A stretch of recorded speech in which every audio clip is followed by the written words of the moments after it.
మిథున రాశి వారికి తెలుగు ఉగాది పండుగ నుంచి ఎలా ఉండబోతుందో ఈ వీడియోలో సవివరంగా సంపూర్ణంగా తెలుసుకుందాం. మిథున రాశిలో ఏ నక్షత్రాలు వస్తాయనగా మృగశిర నక్షత్రంలోని 3వ పాదం 4వ పాదం, ఆరుద్ర నక్షత్రంలోని 4 పాదాలు, పునర్వసు నక్షత్రంలోని 1, 2, 3 పాదములు కలిపితే మిథున రాశి.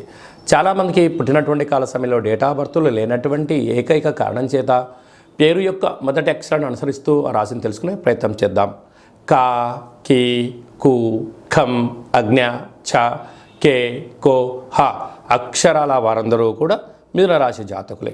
మిథున రాశి యొక్క అధిపతి బుధుడు అవ్వడం వలన ఈ సంవత్సరం వీళ్ళకి మంచి బుద్ధి, మంచి సత్ప్రవర్తన, స్వయం నిర్ణయం, స్వయం పరిపాలన, వృత్తులు, ఉద్యోగాలు, వ్యాపారాల్లో వీళ్ళు అనుకున్నటువంటి అద్భుతమైన విజయం వీరి సొంతం కాబోతుంది.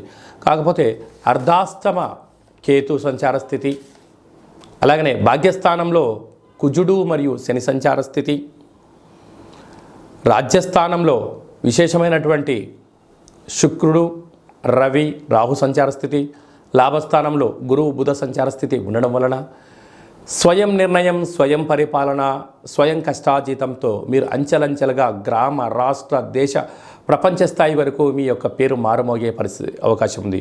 నూతన వ్యాపారవేత్తలకు, సంపూర్ణ నూతన రాజకీయ ప్రవేశం చేసే వారికి మంచి కాలము అని చెప్పి అనుకూలించాలి.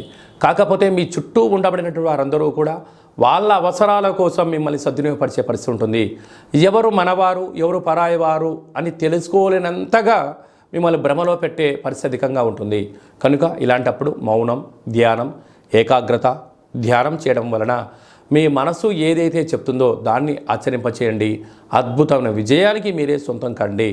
కనుక అర్ధాష్టమ కేతు కారణం వలన సంపూర్ణంగా ఈ సంవత్సరం అంతా కూడా విజయం సాధించగలగాలన్నట్లయితే మీరు నవధాన్యాలతో కలిగినటువంటి ఉప్పును తులాభారంగా చేసుకొని శివలింగాకారంగా ఏర్పాటు చేసుకొని అటు బుధుడి యొక్క మంత్రము, ఇటు కేతు యొక్క మంత్రాన్ని రుద్రుడి యొక్క మంత్రంలో సంపుటీకరణ చేసుకుంటారో ఆ ఉప్పు ఎలా కరిగిపోతుందో మీ సమస్యలు కూడా తొలగిపోతాయని చెప్పి గమనించాలి.